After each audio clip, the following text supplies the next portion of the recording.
দিন যতই এগোচ্ছে সমন্বয়কদের উপর ক্রোধ বাড়তেছে, আক্রোশ বাড়তেছে। হয় তারা নিজেদের মধ্যেই সংঘর্ষে লিপ্ত হচ্ছে, অথবা তৃতীয় কোনো পক্ষ এসে সমন্বয়কের উপর তাদের আক্রোশ মেটাচ্ছে। গতকাল খান তালাত মাহমুদ রাফির উপর বর্বরোচিত হামলা হয়েছে। আপনারা জানেন, রাফি চট্টগ্রামের সহ সমন্বয়ক। জুলাই আগস্টে আন্দোলনে তার ভূমিকা অনেক আলোচিত হয়েছে এবং তার দুহাত প্রসারিত করে দেওয়া ছবিটি ভাইরালও হয়েছে।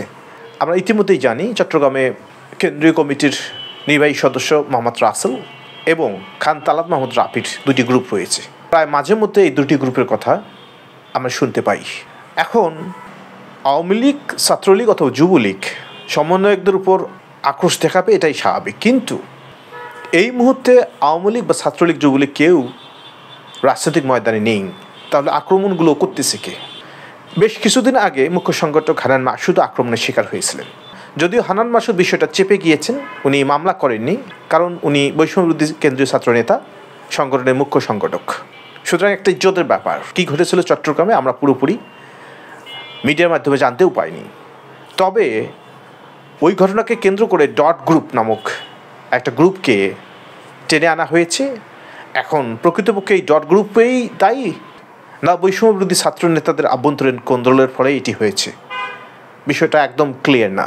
গতকালের ঘটনাও যেটা ঘটেছে রাউজানের উপজেলা অডিটোরিয়ামে, এই ঘটনার পরিপ্রেক্ষিতে বেলাল নামক একজন বাদী হয়ে থানায় মামলা করেছেন এবং ইতিমধ্যে একজন গ্রেপ্তারও হয়েছেন। প্রশ্ন হলো, মায়ের খেয়েছে খান তালাত মাহমুদ রাফি, রাফি নিজেই কেন থানায় বাদী হয়ে মামলা করলেন না, আর একজন দাঁড় করালেন? তবে কি খান তালাত মাহমুদ রাফি নিজেই মামলা করতে চাননি, অন্য কেউ জোর করে মামলাটি করেছেন?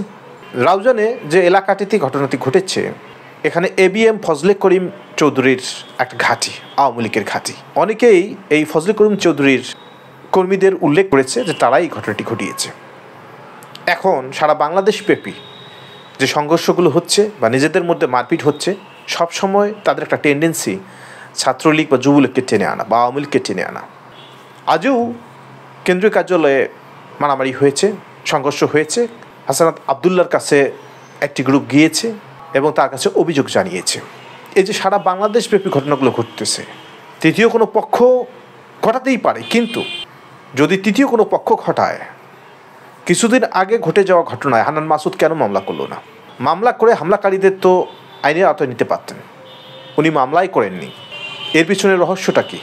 আর এখানে খান তালাত মাহমুদ রাফি নিজেই মামলা করেননি, অন্য কেউ মামলা করেছে।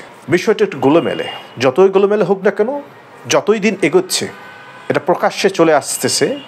তৃতীয় কোনো পক্ষও ঘটালেও ঘটাতে পারে, অথবা সবচেয়ে সম্ভাবনা যেটা বেশি, বৈষম্যবিরোধী ছাত্র নেতাদের মধ্যে আভ্যন্তরীণ একটা সমস্যা রয়েই গেছে এবং এটা দিন দিন বাড়তেছে। যে সংঘর্ষগুলো হচ্ছে এটা ভালো কোনো বার্তা বহন করে না। যদি এই ধরনের ঘটনা পুনরাবৃত্তি ঘটে এবং চলতে থাকে, তবে জুলাই আগস্টের যে স্পিরিট, সেই স্পিরিট কি টিকে থাকবে? প্রশ্ন আপনাদের কাছে। ধন্যবাদ সবাইকে।